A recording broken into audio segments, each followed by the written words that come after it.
Well, ESPN's Around the Horn used to be a show about diversity of thought, opinion from many different voices in regards to sports. It's true. You're kidding. Now it's become the one thing that no one wants to see. Diversity. Bullshit? Equity. Bullshit. Inclusion. Bullshit? Yeah, you can miss me with that. I'm Jasper Gonzo and this. Remember when diversity of opinion and thought used to be a good thing? Brilliant! Yeah, me too. So what's next?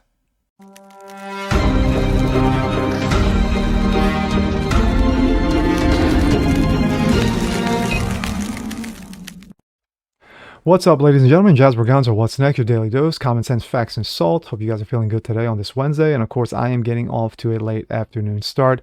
Had a day off, had to do some testing, do a couple of things around the house. But other than that, I'm here for you. ESPN. ESPN used to be a great sports network once. You know, you watch sports, you watch commentary, you got a different opinion, thoughts, and what have you. And then you were satisfied. You got highlights, you know, you might have just watched a game. But that all changed within the last decade or so when ESPN gone woke. So woke, in fact, that one of their best shows that they had, which was seriously all about diversity of thought and opinion from different voices around the country, has gone the sad ways of DEI. Diversity, equity, and inclusion. Yes, the death knell of any show. And here we go. This comes from Around the Horn. ESPN's DEI show forgot what diversity actually means. ESPN premiered Around the Horn back in 2002, and the concepts were quite strong. It took writers from around the country and weighed in on topics that create national headlines. This in and on itself was brilliant. Sports fans in Denver had different views than those in Kansas City or even in Detroit. That led to a robust discussion between the panelists, who each had a sense of what the fan base and their home thought certain issues since they interacted with them on a daily basis. One of the problems that ESPN had in its early years was that it filled with mostly coastal elites. This is something true of most major networks, quite frankly. That's why you often hear fans complain about ESPN overcovered stories that affected the Northeast, such as the Red Sox and Yankees, for years undercovered college football. But the explosion of college game day showed that there were sports fans from all across the country that previously felt underserved by the worldwide leader in sports.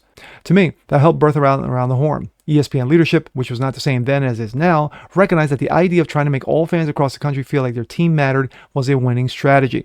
So they gathered people like Tom Cowlishaw in Dallas, Woody Page in Denver, Jay Mariotti in Chicago, Michael Holley in Boston, Kevin Blackstone in Washington, and Bill Plackshey in Los Angeles.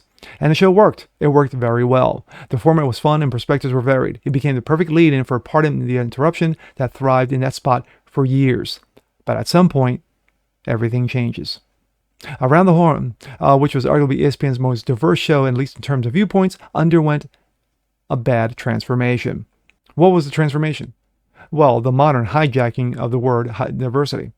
See, diversity used to mean diversity of thought. Now it simply means diversity of skin color, gender, and sexuality. The problem with Around the Horn is that I decided to focus on the latter, which completely destroyed the former. In turn, if you turn on Around the Horn on any given day, you'll see a bunch of people who look and sound different. There are white men, black men, white women, black women, gay men, gay women, straight men, etc., and so forth. Here's the problem. While they all look and sound different, they all think the same way. There's absolutely zero diversity of thought Around the Horn. That's almost zero diversity of thought at ESPN in general these days, but ATH is perhaps the biggest offender. It's sad, too, since the show was a bastion of diversity of thought. Plus, there's no better time for diversity of thought than now. Back when the show had it, it mostly stuck to sports, which is why it was very fine for people at the show to disagree, which happened to be virtually on every topic. But now the topics are more serious. ESPN doesn't have a single person with an opposing viewpoint on the show, ever. ESPN has allowed left-wing crusaders to make ridiculous claims Around the Horn while completely going unchallenged. Gee, what a shock. No one pushed back when J.A. Adante compared voter ID in America to genocide in China. Yes. Not a peep from the other panelists when Sarah Splain labeled Tampa Bay Ray players as bigots who were using their BS religion, quote-unquote, to avoid being forced to wear rainbow patches on their jerseys. Those who had differing opinions regarding their religion, who felt that their religion said, hey, you know what? Yeah, the whole alphabet thing is bullshit, and I'm not going to be a part of it. Yeah, she called them bigots. No opposing thought on some guy named David Dennis, that people only root for Caitlin Clark as a way to express hatred for black women. Not because Caitlin Clark has got skills. No, just because she's white. Okay. Look at the diversity when Dennis makes the case. 2 black men, 1 Filipino man, 1 white man, and 1 white woman. Yet they all agree with Dennis. Outward diversity abounds. Inward diversity is nowhere to be found. On what you see, the mission statement of USA Basketball. Yeah, the mission statement is to win gold medals and represent the United States while growing the game. The part about growing the game, you need to win gold medals in order to do that. And for the history of Women's Team USA Basketball, what they do is they put the roster that puts them best equipped to win gold medals. And there have been a lot of players who have been snubbed along the way. Candace Parker being one of those players. And there can be a healthy sports debate about whether Caitlin Clark should make this team. And I'm of the belief that she is now one of the top 15 players available. Even if Taurasi or whoever would not be there would be a couple of people like Enrique who you could put above Caitlin Clark. The problem here is, and what concerns me going forward, is those people on the fringe that do exist, that are in real life, not just internet trolls, politicians, pundits, and people of the light Here we who go. are using Caitlin Clark as an avatar to lash out at the people who they have disdain for, mainly the makeup of the WNBA. Black women. There it is. Didn't take long. He could have stopped halfway and he would have been fine. What's going to happen in Team USA that's going to be the big tragedy here is the way that they are treated by those people come the summer. We're supposed to support American teams in the Olympics. I want to see that for this team, even if Caitlin Clark is not on that squad. All right, dude. That's bullshit. Even if ESPN wanted to add someone who thought differently to the panel, I'm not sure that anybody would sign up for it. Who wants to be called a racist, misogynistic, sexist, homophobic bigot on a daily basis just for having a differing opinion? Instead, ESPN is reportedly looking to pull the plug on Around the Horn entirely. At this point, good riddance. ATH has simply become a place for ESPN to stick its DEI hires that haven't had any media success whatsoever. They can't fire these people, though, because they fear discrimination lawsuits and calls of racism from like-minded media companies. I'm very familiar with the process of ESPN finding places for people collecting paychecks that they don't deserve because I worked at ESPN Radio for 10 years. This is the writer of the article. I can't tell you how many talent bereft nobodies I had to work with for decades because simply the company had nowhere else to put them. That's not to say that everyone was terrible. I worked with some of these tremendous people and some highly talented ones, but there were far more bad than good. Around the Horn is a TV version of ESPN Radio. It's a perfect place to stick DEI hires because they can't do anything else, but the company doesn't count on ATH on radio to make money. Both have become box checkers, much like the majority of the people who appear on them.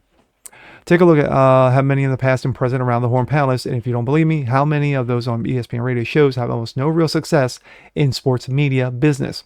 Sarah Splain, Israel Gutierrez, Clinton Yates, Kate Fagan, Jamel Hill, Bomani Jones, Dominique Foxworth, then the list goes on and on. Left-wing sports media site Awful Announcing try to make the case that Around the Horn provides a platform for voices that need to be heard. Yes, ma representation.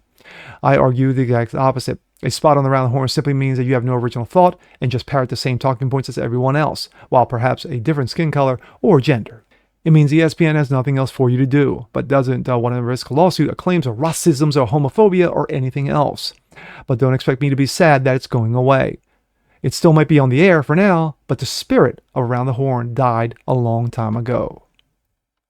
No, politics is everywhere. It's like a cancer. It's infected like a virus everywhere.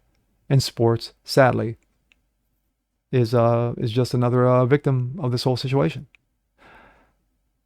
Colin Kaepernick. You could say that Colin Kaepernick was the genesis of all the bullshittery that has gone on in sports for the better part of almost a decade now. So when he took that knee, and on the biggest platform, of course, he did it during the national anthem. People, open their eyes. They say, hey, what's going on? Because he couldn't do it anywhere else. Because he knew he couldn't do it anywhere else. The fact of the matter is he was a has-been at that point in his career. And then came everything else. So now we have shows like Around the Horn who had true diversity of thought and opinion. Different sports-minded like people from across the country. And it worked great. So instead of sticking, like the tried and true adage, if it ain't broke, don't fix it. No, ESPN kept breaking it over and over and over again to the point where you are hiring a bunch of nobodies and idiots and morons and cretins and buffoons who have the same damn opinion, who all think the same, like-minded. It's one big echo chamber. We have serious issues going on in this country. So instead of addressing those with a critical thought, no, we're just going to parrot like everyone else because that's what those with no talent do. And with that being said, I'm Jazz Berganzo. This is What's Next. Want to see more like this? Please have a comment below. Like it, share, subscribe to it. Hit that notification bell so you guys never miss a thing. Continue spreading the word about the show. Appreciate you guys watching as always, and we'll see you next time. Peace.